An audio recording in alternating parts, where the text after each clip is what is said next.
Olá, amigos. Eu sou Ricardo Pastore, voluntário do Grupo Espírita Fraternidade de Caieiras, e o nosso estudo de hoje será a parábola do filho pródigo. Como sempre nós realizamos antes dos nossos estudos, vamos fazer uma prece, levando o nosso pensamento a Deus, pedindo paz, proteção a todos nós, que possamos ter ampliada as nossas possibilidades de entendimento, de compreensão, a fim de refletirmos nas lições que o Mestre Jesus nos trouxe, a fim de que possamos nos guiar de forma consistente pelos caminhos do nosso dia a dia, pelos caminhos da vida. Que Jesus nos abençoe. Bom, meus amigos, essa parábola já é bastante conhecida, é a mais longa parábola, talvez, do Evangelho. E ela se inicia no capítulo 15 de Lucas, no versículo 11. Mas nós temos a introdução dela no versículo 1, em que vai nos posicionar, vai nos situar no contexto que essa parábola se desenvolveu, se desenrolou. Então, diz aqui no versículo 1 que estavam se aproximando dele, Jesus, todos os publicanos e pecadores para ouvi-lo. Os fariseus e os escribas murmuravam dizendo: este acolhe pecadores e come com eles. Então Jesus inicia respondendo aos fariseus, contando 3 parábolas na realidade, que tem o mesmo tema, versam sobre o mesmo assunto, que é a parábola da ovelha perdida, a parábola da dracma perdida e a parábola, então, do filho pródigo, que alguns preferem até mudar o nome, o título, para a parábola dos 2 filhos perdidos. Por que Jesus conta essas 3 parábolas? Para adequar o entendimento do povo daquela época, de forma que eles o povo era constituído por uma camada muito heterogênea de pessoas com compreensão que se limitava aos aspectos da vida do dia a dia. O povo hebreu é formado por agricultores, por pastores, por donas de casa, mães de família, e cada um no seu ambiente tinha um grau de entendimento diferente. Então Jesus explica essa parábola procurando adequar ao entendimento, à realidade de cada um. A sociedade judaica era uma sociedade patriarcal, não é? Em que o ancião é que comandava a família, é que tinha o poder de decisão sobre os rumos da família, tinha o poder até de vida e morte sobre os filhos, sobre a esposa, não é? Ele reinava soberano. A mulher quase não tinha possibilidades de se manifestar nessa sociedade. Ela não podia encontrar sozinha com um homem, precisaria a presença do seu pai junto, ou de algum homem da família, né? A sociedade era basicamente girava em torno da sinagoga, né? O aspecto religioso, e quem comandava, estruturava essa formação religiosa, tinha o domínio para estabelecer regras de conduta eram os fariseus, que eram os mais entendidos e que dominavam o aspecto religioso, né, da religião institucionalizada da época. E se desenvolveram como regras de condutas várias normas que eles tinham que seguir para serem considerados vinculados à religião, para serem considerados puros, justos.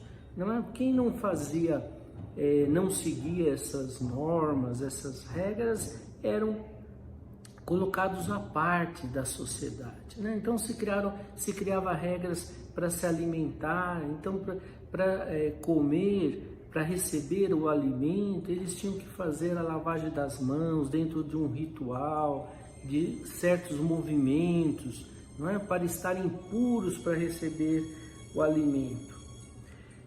Criavam regras diversas de conduta na vestimenta, que não podia ter mancha, não podia ter costura, tinha que ter uma borda certa, não é?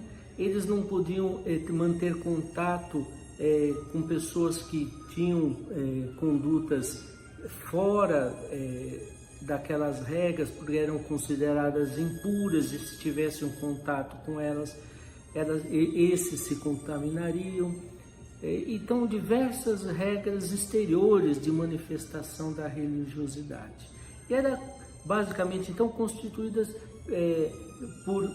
pelos fariseus, que dominavam então essa parte da estrutura religiosa, com manifestações muitas vezes exteriores, e por pessoas simples do povo, não é? Agricultores, donas de casa, e tem aqueles que eram considerados pecadores, como os publicanos, que cobravam impostos para o governo romano, não é? Que subjugava então toda a Judéia naquela época, e eram muito mal vistos pelos demais judeus. Então,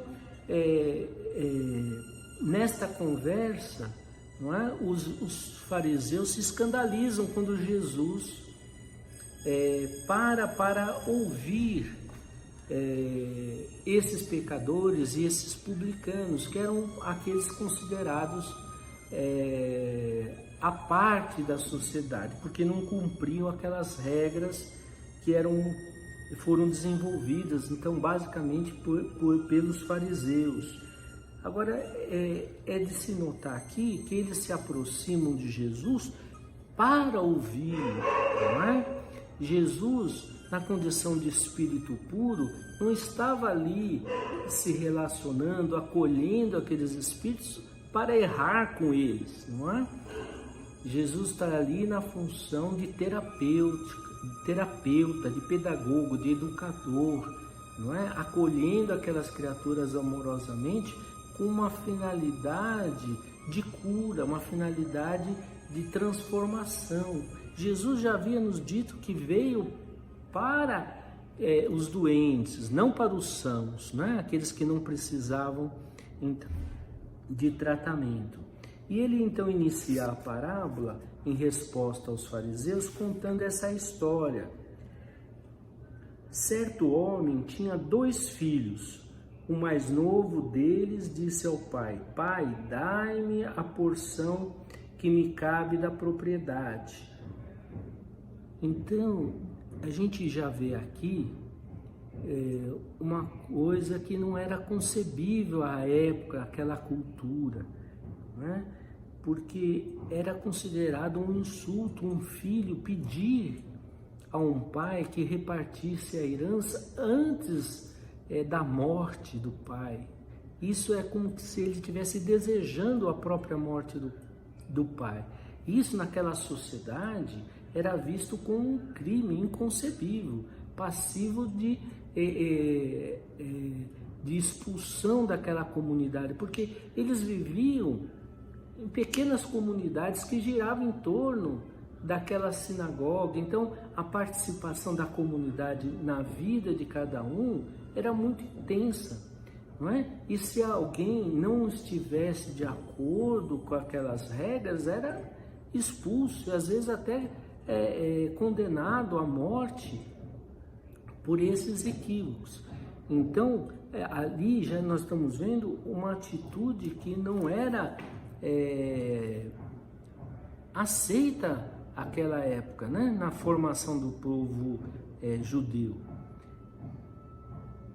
Ele repartiu os recursos entre eles e não muito dia depois, reunindo todas as coisas, o filho mais novo ausentou-se do país para uma região distante e lá dissipou a sua propriedade, vivendo dissolutamente. Então, o filho, o pai repartiu entre eles, quer dizer, repartiu também o filho mais velho e a parte dele ainda como pai, não é? Então, o filho mais velho também aceitou aqui parte dessa divisão e não houve nenhuma manifestação dele nesse sentido. Agora, o filho mais novo vende tudo e vai embora, porque ele sabe que ele não vai ser aceito pela sociedade, pela comunidade, né? Então, ele tem já dois problemas. O problema com ele mesmo, da sua consciência, do seu eu, e tem um problema já estabelecido com a comunidade, fora a ruptura que ele está estabelecendo, né? A possível ruptura afetiva, familiar que ele está estabelecendo.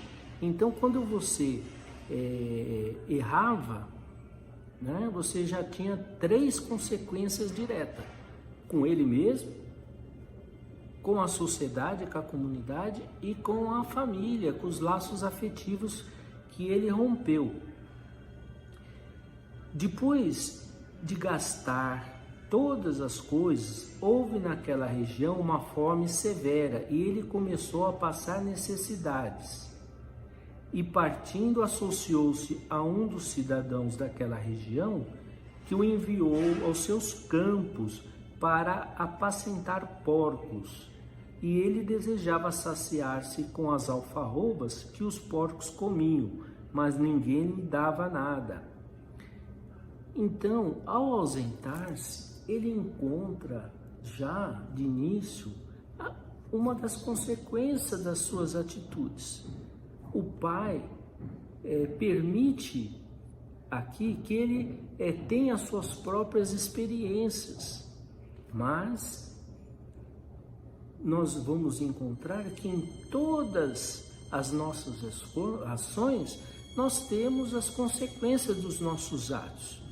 E ele encontrou já de cara, não é, mudando a trajetória daquelas experiências em que ele estava destinado, não é? Ele sai daquele quadro em que ele foi posicionado para o seu aprendizado, para o seu crescimento, e foi buscar a criação de um novo karma, de novas reações àquela sua postura, não é? E passa então dificuldades, experiências que poderiam não estar no seu plano reencarnatório para passar por aquilo.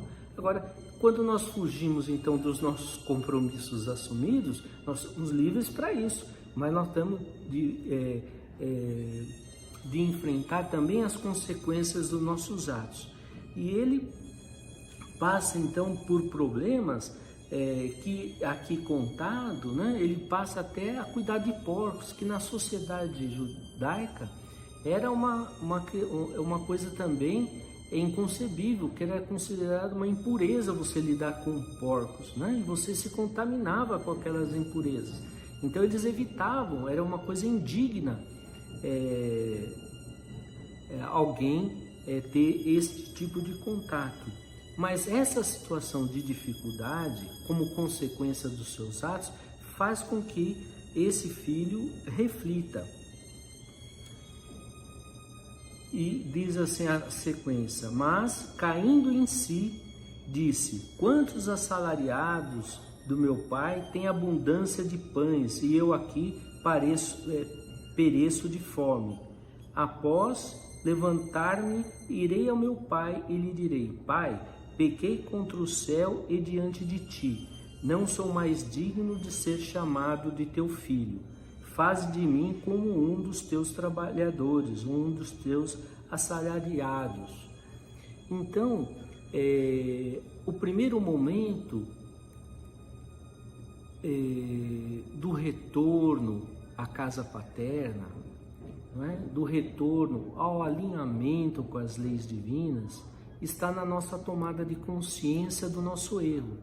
Cair em si significa que ele avaliou, que ele fez um processo de autoanálise, de autoconhecimento, descobrindo quais foram os seus desvios, não é? Então a dor, o sofrimento é um sinalizador que nós precisamos mudar de rota, nós precisamos mudar de caminho, nossa trajetória, para retornarmos à casa paterna, que na realidade a condição nossa, de nossa destinação, que é a felicidade, que é a perfeita comunhão com as leis divinas, a perfeita comunhão com Deus.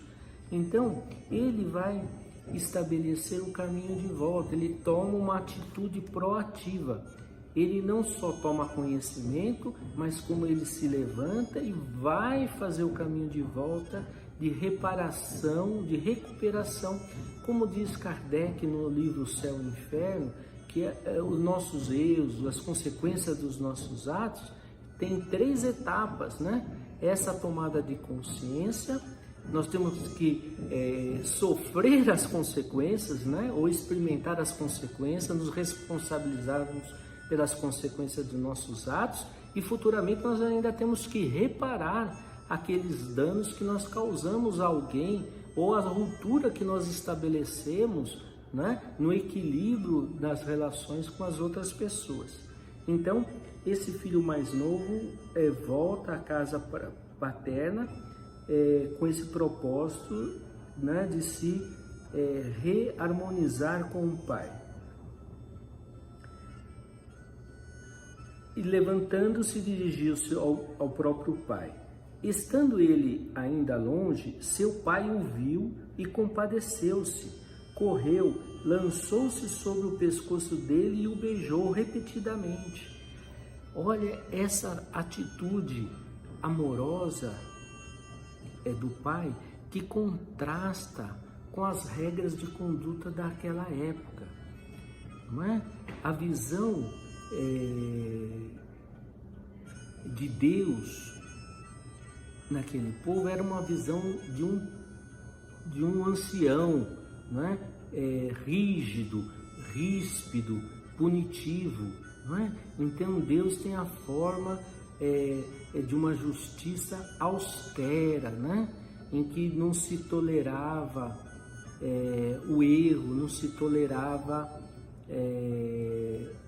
a conduta fora daquela rigidez, não é? Esperada no comportamento de todos.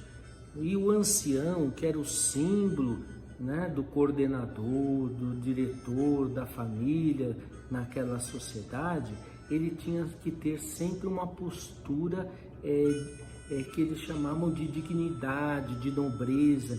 Então, o ancião, ele deveria andar de uma forma austera, caminhando, não poderia correr, não é? Correr tinha um significado de perder a autoridade, a dignidade. Então, ele tinha toda aquela pompa, toda aquela circunstância na sua postura.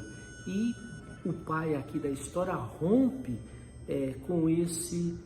com essas regras, né? O pai não beijava o filho, era o filho que tinha que beijar a mão do pai para honrá-lo, para respeitá-lo, com um sinal também de respeito à autoridade. E o pai aqui, o ancião aqui, ele rompe com essas normas e demonstra um amor imenso ao ir ao encontro do filho, demonstrando também para toda aquela sociedade, não é? Que ele está novamente acolhendo o filho que retorna. Disse-lhe o filho: Pai, pequei contra o céu e diante de ti. Não sou mais digno de ser chamado de teu filho. Disse o pai para os servos: Trazei a principal estola, que é roupa, e vestiu. Dai um anel para a sua mão e sandálias para os pés. Trazei o novilho cevado, sacrificai-o e nos deleitemos, comendo, porque este meu filho estava morto e reviveu, estava perdido e foi encontrado. E começaram a deleitar-se. O que Jesus está dizendo com esses símbolos? Não é? Quando ele dá a vestimenta, ele veste a sandália, ele está dizendo que ele está reintegrando aquele filho mais novo à condição realmente de filho. Não é? Quando ele está colocando a sandália, ele está dizendo que ele ainda é filho, porque os escravos, os servos, eles andavam descalços. Então, colocar a sandália é que ele está dizendo que ele está restituindo a condição de filho. Não é? E ele o veste com uma veste de festa, não é? Para comemorar aquele retorno. E mata também um cordeiro cevado gordo. Veja, na época de Jesus, só se matava um cordeiro quando se dava uma festa para a comunidade. Não é? Lá não tinha, naquela época não havia geladeira, não tinha freezer. Então, quando matava o cordeiro, tinha que ser comido. Então, eles usavam isso nos banquetes, nas festas. E, ao mesmo tempo, ele já estava dando um retorno para a sociedade, a qual o filho também teria que se reharmonizar. Não é? Ele tinha que cumprir, nesse processo de volta, a reintegração à sociedade, ao qual ele também rompeu, não é? E se afastou quando decidiu por sair de casa. Então aquela era uma manifestação que ele estava procurando também, então, reintegrar o filho à comunidade, não é? Ele saldar os débitos que ele tinha com a coletividade nesse seu processo de retorno. E dá também um anel, que é o símbolo da família.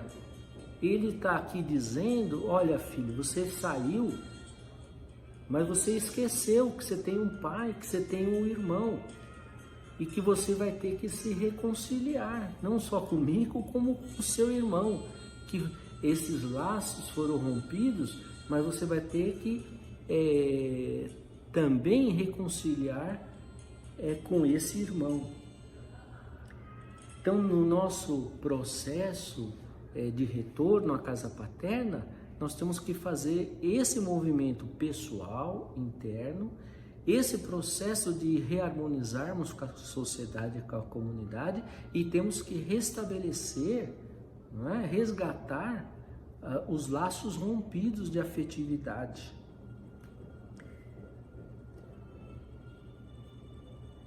E segue a história agora participando, caminhando para uma segunda parte em que nós vemos que o filho mais velho, porém que estava no campo, assim que chegou e se aproximou da casa, ouviu música e danças.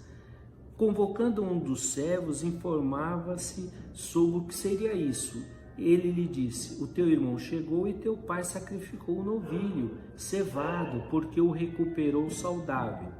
Ele ficou irado e não queria entrar. O pai, porém, saindo, exortava. Em resposta ao seu pai, disse: eis que te sirvo há muitos anos, jamais negligenciei um mandamento teu, e nunca me destes um cabrito para deleitar-me com os meus amigos. Quando chegou este teu filho, que devorou os teus recursos com prostitutas, sacrificastes para ele o novilho cevado. Ele, porém, lhe disse: filho, tu estás comigo e todas as coisas minhas são tuas. Era necessário, porém, que nos deleitássemos e alegrarmos, porque teu irmão estava morto e reviveu, estava perdido e foi encontrado. vejo também a atitude, a postura desse filho mais velho, que também era uma postura equivocada, que às vezes passa despercebida, não é? Ele, na condição de filho mais velho, primogênito, e todo primogênito tem a função de resguardar pela família, tem a responsabilidade, né, de substituir o pai na condução da família. E desde a época da divisão que o pai assumiu da herança, ele recebeu a parte, mas não falou nada, não é? Ele tinha por obrigação, na condição de primogênito, de orientar aquele mais novo, de aconselhá-lo, de conduzi-lo, não é? Pelo bom senso, ao caminho que ele deveria seguir. E ele não fez nada. Ele mostra também a sua atitude de ingratidão e de desrespeito ao pai, que estava dentro de casa comemorando o retorno do filho, e ele não quis entrar, não é? Já mostra a atitude de desonra em relação ao pai, que também era passível de ser punida como um crime naquela sociedade. Então o filho, ele mais velho, também não estava em comunhão com o pai. Ele não tinha estabelecido o vínculo, não é, com as leis divinas. Ele não vivia vinculado a essas leis. Veja que ele estava ali por obrigação. Ele fala assim, ele reclama, né? Eu estou aqui servindo. Não é? Ele não estava ali integrado, ele estava na condição de servo, não era na condição de filho, comungando dos mesmos princípios, né? Ele estava ali por interesse, esperando, não é? Um retorno da sua postura, não é? E o pai vem abraçar também a esse filho, conclamando para ele também entrar, para ele se sintonizar com as leis divinas. Então é o pai amoroso que vem demonstrar que a lei é de justiça, mas ela também é misericórdia, ela é a caridade. Então é lei de justiça, de amor e caridade. Então essa lição está nos dizendo que nós podemos optar pelos nossos caminhos, mas nós temos a responsabilidade de passar pelas consequências dos nossos atos, não é? Então a semeadura, ela é livre, mas a colheita é obrigatória, não é? Se isso é verdade também que ninguém colhe aquilo que não planta, não é? Então Jesus está nos mostrando, não é, que ninguém pode sofrer pelo outro, mas nós podemos ajudar as pessoas que estão passando pelas consequências dolorosas dos atos. Nós podemos ajudar essas pessoas a passar de uma forma mais suave, não é? Isso é a caridade, não é? Então isso é possível. Ninguém pode passar pelo outro pelas experiências que ele tem que passar, mas nós podemos ajudar e suavizar essas experiências, tornando-as mais brandas. Então essa é a noção da caridade, não é? Então o Pai, ele é justiça, mas ele é também misericórdia, não é? Ele demonstra todo o seu amor, toda essa compaixão em relação aos filhos, em que o erro é permitido, as consequências são inevitáveis, mas aliviando tudo isso tem o amor, tem a misericórdia. Então, assim encerra-se a parábola e Jesus nos traz esses ensinamentos, não é? Que a lei, ela é justiça, mas sobremaneira é amor, é caridade também. Que Jesus nos abençoe, nos ampare e nos despeça na sua paz, agora e sempre. Muito obrigado.